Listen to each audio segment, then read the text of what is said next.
Hello guys, स्वागत है आपका मेरे YouTube channel Geeta JNM academy में। तो आज हम पढ़ेंगे जेएनएम थर्ड ईयर के गायनेकोलॉजिस्ट मिडवाइफरी के टॉपिक एक्लेम्सिया के बारे में कि एक्लेम्सिया होता क्या है। तो सबसे पहले हम उसकी डेफिनेशन के बारे में पढ़ेंगे कि प्री एक्लेम्सिया है क्या। एक्लेम्सिया जो है प्री एक्लेम्सिया की बढ़ी हुई स्थिति होती है, गंभीर अवस्था होती है। इसमें प्री एक्लेम्सिया के लक्षणों के साथ साथ दोहरे, कन्वर्जन व कोमा की स्थिति भी सम्मिलित होती है, इसलिए इसे टॉक्सिमिया ऑफ प्रेगनेंसी भी कहते हैं। एक्लेम्सिया का मतलब होता है कि जो प्री एक्लेम्सिया होता है उसकी बढ़ी हुई स्थिति। और प्री एक्लेम्सिया होता क्या है? तो प्री एक्लेम्सिया होता है जिसमें जो गर्भवती महिला होती है उनका जो बीपी होता है वो 40/90 या उससे अधिक होता है कई बार, तो उसे हम प्री एक्लेम्सिया कहते हैं। तो जो एक्लेम्सिया की स्थिति होती है वो प्री एक्लेम्सिया की बढ़ी हुई स्थिति के साथ, गंभीर स्थिति के साथ साथ पेशेंट को क्या होता है, कई बार कोमा में भी पेशेंट चला जाता है और कई बार क्या होता है बीपी बढ़ने की वजह से वो दोहरे में भी चले जाते हैं। तब हम पढ़ेंगे कि इसके कारण क्या, ऐसा क्यों होता है, कि एक्लेम्सिया होने के मेन कारण क्या है। सबसे पहला कारण है कि इसके कारण अज्ञात है। इसका कोई मतलब ऐसा कोई कन्फर्म नहीं है कि हाँ इसके कारण ही एक्लेम्सिया की स्थिति उत्पन्न होती है, नहीं, ऐसा कुछ नहीं है, इसका कारण अज्ञात है। दूसरा है प्री एक्लेम्सिया के गंभीर लक्षणों के साथ दोहरे तथा कोमा आते हैं जो एक्लेम्सिया बन जाती है। कई बार क्या होता है जो पेशेंट होती हैं जैसे तो कुछ ऐसा प्री एक्लेम्सिया के जो बीपी बढ़ना होता है कॉजेज़ में, उसके कारण भी कई बार क्या होता है एक्लेम्सिया की स्थिति उत्पन्न हो जाती है। कई बार क्या होता है पेशेंट को दोहरे भी आने लग जाते हैं और पेशेंट कोमा में भी जा सकता है। और इसके सिम्टम्स में आता है कि मतलब इसके क्या लक्षण हैं। तो सबसे पहला आता है सेरिब्रल ओडीमा के कारण बेहोशी तथा दोहरे पड़ने लगते हैं, और ये दोहरे एक्लेम्सिया के मुख्य लक्षण होते हैं। जो सेरिब्रल ओडीमा होता है जिसके कारण जो पेशेंट होती है उनको दोहरे भी आते हैं, वो बेहोश होने लगती है, और इसके मुख्य कारण क्या होते हैं, एक्लेम्सिया में दोहरे भी आते हैं। और दूसरा है महिला का रक्तचाप बढ़ जाना, यानी वही हाइपरटेंशन की स्थिति उत्पन्न हो जाती है, बीपी बढ़ जाता है। रोगी को मूत्र कम आता है, ओलिग्यूरिया या एन्यूरिया, यानी बीपी बढ़ने के कारण क्या होता है एक्लेम्सिया में पेशेंट यूरिन बहुत कम आता है, उनका जो आउटपुट होता है वो काफ़ी ज़्यादा कम हो जाता है। और उसके बाद चौथा है हमारा फोर्टेनल हेडेक होना, यानी जो मदर होती है, गर्भवती महिला होती है, उनके ना सर में दर्द होने लगता है, यानी जो आगे की तरफ हेड होता है वहाँ पे दर्द होने लग जाता है। और उसके बाद आता है वॉमिटिंग एंड जी मचलाना, उल्टी होने लगती है, और बीपी बढ़ने के कारण जी मिचलाने लगता है, बेचैनी होने लगती है पेशेंट को। और उसके बाद एब्डोमेन के अपर एरिया में पेन होने लगता है, यानी पेट का जो ऊपरी भाग होता है वहाँ पर पेशेंट को दर्द होने लगता है।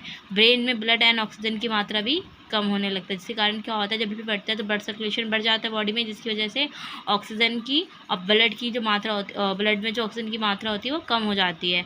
और इसके कितने स्टेज होते हैं एक्लेम्सिया के? तो सबसे पहला स्टेज है प्री मॉनिटरी स्टेज।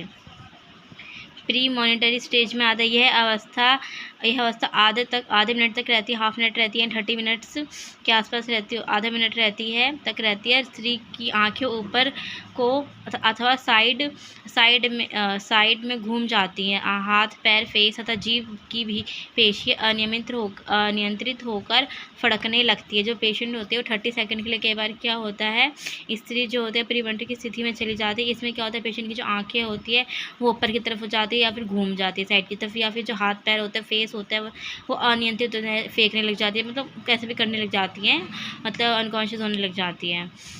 उसके बाद सेकेंड है टॉनिक स्टेज है। इसमें होता है यह ऐंठन की अवस्था आधे मिनट की रहती है, डायफ्राम में ऐंठन होने लगती है, श्वसन क्रिया अवरुद्ध हो जाती है और चेहरे की पेशियाँ फड़कती है और जीभ बाहर आ जाती है। इसमें क्या होता है टॉनिक स्टेज में यह भी 30 सेकेंड्स तक रहती है। इसमें क्या होता है आधे मिनट तक रहती है तो 30 सेकेंड रहती है।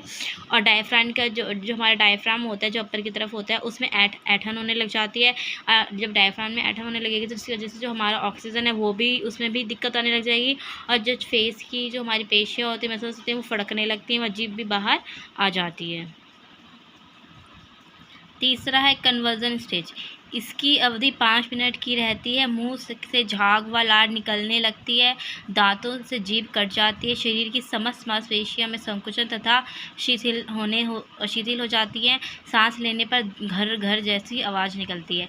जो कन्वर्जन की स्टेज आती है इसमें जो दोहरे आते हैं पेशेंट को, और ये कितने 5 मिनट तक रहता है जो दोहरे आते हैं, उसमें क्या होता है पेशेंट के मुँह से झाग निकलने लग जाता है और दांत जीभ कट जाती है। जैसे हम देखते हैं कि पेशेंट को दोहरे आते हैं तो मुँह से झाग निकलने लग गया, जीभ कट गई, और शरीर की जो मांसपेशियाँ और समूची चपकने लग जाती है, संकुचन होने लगती है, मतलब और ज़्यादा शीतल ठंडी पड़ जाती है और सांस लेने में भी दिक्कत होने लगती है। और जो चौथा है कोमा स्टेज, इस अवस्था की अवधि निश्चित नहीं रहती है, रोगी बेहोश हो जाता है और जब स्त्री होश में आती है तो उसे कुछ याद नहीं होता है। पेशेंट जो कोमा की स्थिति में चली जाती है और उसके अब कह नहीं सकते वो कितनी देर तक कोमा, कब तक कोमा में रहेगी, या फिर बेहोश हो जाती है और जब वो होश में आती है तो उसे कुछ याद नहीं होता है।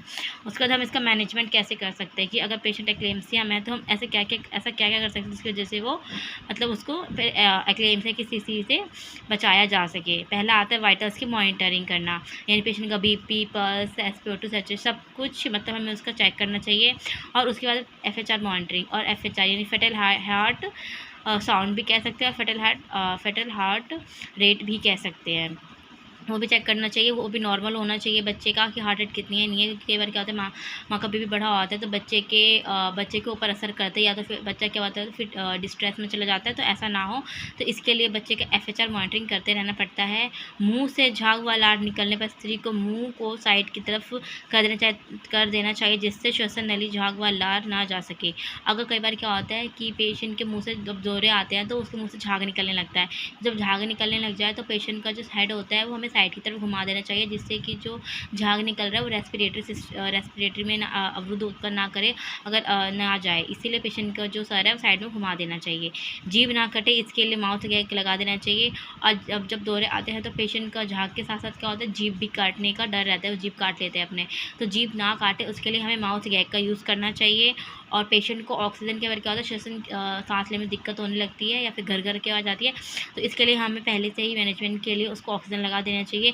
सक्शन के द्वारा मुँह व वायु मार्ग को क्लीन करते रहना चाहिए। तो पेशेंट को जो हम जैसे झाग निकलता है तो जिसकी वजह से जो हमारा रेस्पिरेटरी सिस्टम है उसमें अवरुद्ध उत्पन्न ना हो, इसके लिए हमें सक्शन करते रहना चाहिए ताकि कोई पेशेंट जो रेस्पिरेट ना कर सके।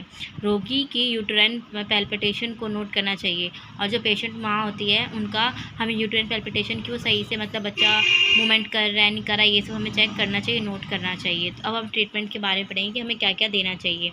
तो सबसे पहले ट्रीटमेंट में आता है पेशेंट का कि मैग्नीशियम सल्फेट देना चाहिए। MgSO4 का मतलब होता है मैग्नीशियम सल्फेट। ये तब यूज़ करना चाहिए दौरे की स्थिति में। जब पेशेंट को दौरे आने लगते हैं तो हम इसका यूज़ कर सकते हैं ताकि पेशेंट को दौरे ना आए। इसके अलावा डॉक्टर के निर्देशन दवाइयाँ दी जा सकती है, जो हम डॉक्टर जो गायनेकोलॉजिस्ट होंगे या अदर डॉक्टर होंगे वो जो प्रिस्क्राइब करेंगे। में सिर्फ मेडिसिन दे रही है जैसे कि डायज़ेपाम, क्लोरोप्रोमाज़िन या प्रोमेथाज़ाइन, या फिर इंजेक्शन देने चाहिए, या गार्निडेनल या पेंथिडाइन, ये सारे इंजेक्शन हैं जो हम डॉक्टर की एडवाइस के अनुसार ही दे सकते हैं, अदरवाइज़ हम अपनी तरफ से स्टाफ नहीं दे सकता। Thank you.